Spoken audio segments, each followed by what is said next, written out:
refuse to not be first. Do we do enough? Well, I never shut up about it. It must have been about 16, 17. We nicked their gilt rings. Right, the bouncer's gilt ring. This is no good for me. That's the reality. If you want the honest truth, and I see it every day. Look, what do you think of that? Razavan IFL TV, proudly sponsored by Everlast. We're here at the press conference for the announcement of Liam Smith versus Chris Eubank Jr. The rematch. With me, Spencer Oliver. Spencer, how are we doing? How was Poland? Raza, I am good, mate. Poland was insane. What an experience out there, you know what I mean? I've never been to Poland before. Have you been? Great place, man. Just wicked. Like, you know what I mean? I love cultures and seeing out, you know, and out there was just unbelievable. I mean, that main event, Alan Babic versus Lucas Rozansky. Boy, like, you had that fight there, and you had got one kid that's 14-0, 13 KOs, another one 11-0, 10 KOs. You thought something's got to go here, something's going to give. Like, technically, none of them were, you know, none of them had boxing IQ, ringcraft, anything. They were just raw and rugged, and you knew it was going to be explosive. Babic made the mistake of actually trying to box, and you go, because I said, listen, if anyone tries to box here, that's going to be their undoing. They've got to revert to what they know and like just basically roll the dice and go for it. And Rozansky caught Babic early. It was like mad, man. Yeah, it was mad. The atmosphere out there was insane. Like, they haven't had big time boxing in Poland for a long time, so it was really good, man. Really good. Are you surprised that Chris Eubank Jr. decided to take this rematch? No, I'm not surprised. I mean, he had two options on the table, didn't he? Conor Benn and activating the rematch, which he'd done. But I'm not surprised because he's in a position in his career where he's got no choice to. He's got to try and right the wrongs of the last fight. But was this the priority out of the two fights? Well, I just think that he didn't want to take the gamble on this Conor Benn situation still unresolved. And now with obviously like WADA giving him a suspension globally at the moment until they give him any sort of like until anything else is proven, I think that Eubank's probably looking at it thinking, fuck me, this fight may well not happen in June. It looks very unlikely now, so he's probably thought, nah, I'll just go back in and try and right the wrongs, which is the right thing to do really, because it's too much murk surrounding that whole Conor Benn situation at the moment. I'm glad it's being resolved now, by the way. I'm glad they're going to finally get to the bottom of it. But yeah, I suppose from Eubank's point of view, he's thinking that fight might not happen this year, because if he goes and gets a ban, 2-year ban, 4-year ban, whatever it's going to be, then the fight wouldn't have happened anyway, and Smith might have moved on. So he probably had to make that decision, and he's made it. So we get the fight, man, which is good. It was a devastating loss for Junior in the first fight. I mean, we all know he wanted that Conor Benn fight as a priority because there's a lot more money on the table. Eddie's been very vocal about it. Sure. Do you feel like he had no alternative but to take this fight, as there was nowhere else for him to go? Yeah, definitely. I think that because of, like I say, the stage of the career that he was at, he had to reactivate that fight. You know what I mean? Unless, like you say, the Conor fight was on the table. But obviously, with the Conor fight in doubt and with his, you know, career at the moment sort of like in jeopardy, he had no options but to go down this route and try and do that. You know, he was talking about that being a punch from the gods, and you know, we hadn't seen anything. But I think actually that performance, a lot of that performance, this is taking nothing away from Liam Smith, who was brilliant, punch perfect, and if he gets you, if you get caught with Smith, you're going to stay caught.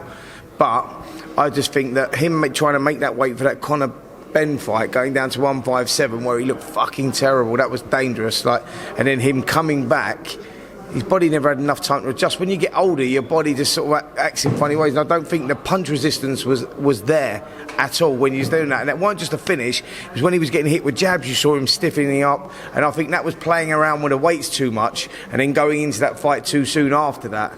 You know, to give you an analogy, like when Roy Jones moved up to heavyweight and he boxed John Ruiz and he won the world heavyweight title. Then he come back down and boxed Antonio Tarver and got knocked out. And he was the punch resistance was never the same again. Do you know what I mean? Because I think that stage of his career, going up, fucking around with a body and a weight like that, does something to your punch resistance. So I think that may have been a part of the Eubanks performance. We're going to find that out in the return anyway.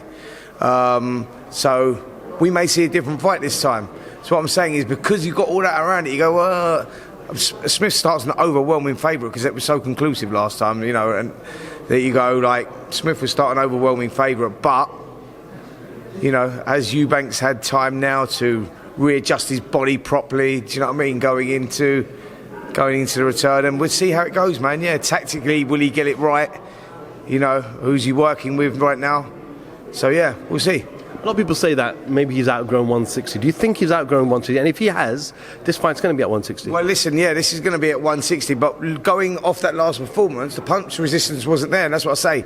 Unless it was the fact that where he'd killed himself to make 157, and that left a lasting, what's the word I'm looking for?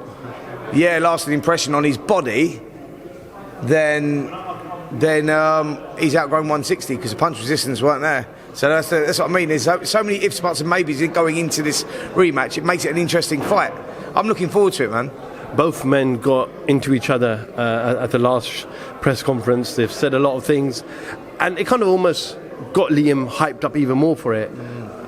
With Liam being victorious in that first fight, we're going to see what happens today at the press conference, but can Chris Eubanks say anything? Well, Stuff like, you know, talk about his granite chin. Last time we mentioned he only had to be 50%. So can he say anything to rile up Smith? I don't think we're going to see any KFC jackets. He can't talk about 50%. He can't talk about granite chins. But what he will do, and what we can guarantee, is he'll come in here and he'll have that cockiness and that confidence that he's always got. You know, that Eubank aura about him, and he'll have that for sure. There's a lot of things now he can't say that he was saying before. So it'll be interesting now when we're in the talks, because speaking to Liam's fired up, mate. He's still fucking quite angry with, you know, everything really. So it's going to be interesting to hear this press conference, because, like you say, Liam's the one now that's holding all the ammo. Do you know what I mean? Because Eubank was trying to play the psychological games, getting in his head about all this stuff you just mentioned. But yeah, it's going to be interesting to see. But I'm still expecting the same charisma from Eubank. But there's a lot of things that he can't say now that he said before. Do you think will Chris talk about the elbow? Possibly. You know, it's like he's got to talk about something, isn't he? Do you know what I'm saying, though? What I'm saying is that I can sort of pretty much guarantee that, like, when I spoke to him after the fight, he was saying, you know what, it was a good shot, it was a punch that landed, it was sent from the gods, it would never happen again. And so I was like, all right, but like, he'd accept it was a punch. But let's see what he says now, where he talks about the elbow. I've watched that back many times, and I don't blame it on the elbow, mate. He was caught with some good shots. Fucking fighters throw short shots, and the elbows and whatever go in. You can't, it wasn't an intentional elbow. He didn't try and take him out of an elbow, so if he does, that'd be pretty poor, really. Just accept defeat and say, listen, I'm going to get on with it, and I'm going to go and re-script this one and try and deliver. Only 7 weeks away now. I'm sure we're going to catch up in more detail as we get closer to the fight. But as of now, early prediction? Smith starts an overwhelming favourite, mate, until I see them, until I see what they're like in training and whatnot. But going off the last performances, it's not like one of them rematches where you go, well, it was a good fight, that, it was quite close, that, and then we can see, fuck me, that was conclusive, mate. That he went out there and that was a destruction that he done there on Eubank. So you can only call one winner at the moment, and that's Smith. You couldn't say that, yeah, Eubanks can win yet until we see what happens in the build-up. Just moving away, I know we're sick and tired of talking about this, Spencer. You know what I want to ask you, but putting everything aside, it's just good to see that there's a process now. There's an investigation that is going on. Whether he's guilty or not guilty, irrelevant for now. He's going to go through hopefully a fair investigation. Well, yeah, he is, because now he, as I understand, he's now presented his documents to WADA, because WADA got involved with UKAD. WADA is the World Anti-Doping Body. World Anti-Doping Association. Yeah, World Anti-Doping Association. Well done, mate. Well done. Got it in the end. Yeah, so they've got involved now. So he's got a global suspension. So the process is being made. We're moving on. Thankfully, we're all going to get some closure, because we'll all fucking stop talking about it. And you know, everyone, you know, it's been a horrible time, a horrible situation. Let's hope now. Let's see what the documents say, and if he can prove his innocence, then we'll move on. And if he can't, he's got to take the ban. And then it is what it is. I think that's why this fight is going on now with Eubank. Eubank probably looking at that going, I'm not sure what way this is going to go. Me hanging around, I might miss a big opportunity, and that's why we get this fight now. But yeah, let's just hope we get some. Well, we're going to get some closure on it now, and it'd be interesting to see what happens over the next month or two. A lot of talk at the moment about a heavyweight night in Saudi Arabia, Usyk, Fury, Deontay Wilder, Joshua. It's not a tournament, it's just those two fights will take place on the same night in Saudi Arabia in December. Eddie said he's flying out to Saudi.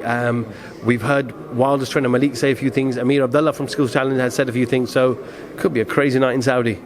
Absolutely, mate. You know, I think that's something that's very, very possible. We've heard about that now, you know, for the last couple of weeks. And that's sort of starting to become a reality. Like you say, I've seen Eddie come out now and say that he's flying out there. So let's see what happens, man. How good would that be if we got those two heavyweight title fights on one night? And you could guarantee winner will box winner on a separate night out there if that comes through. You know, Skills Challenge and all of those want to invest heavily in boxing.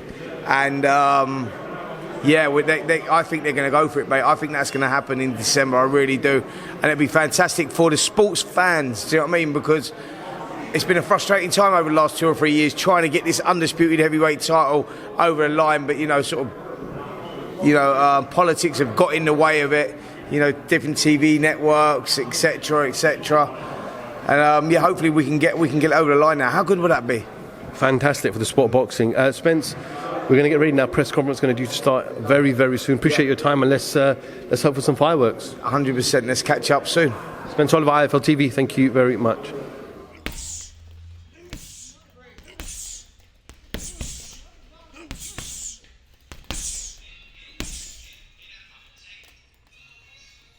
I refuse to not be first. Do we do enough? Well, I never shut up about it. It must have been about 17. We nicked their guilt rings.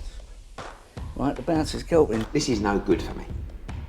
That's the reality. If you want the honest truth, and I see it every day,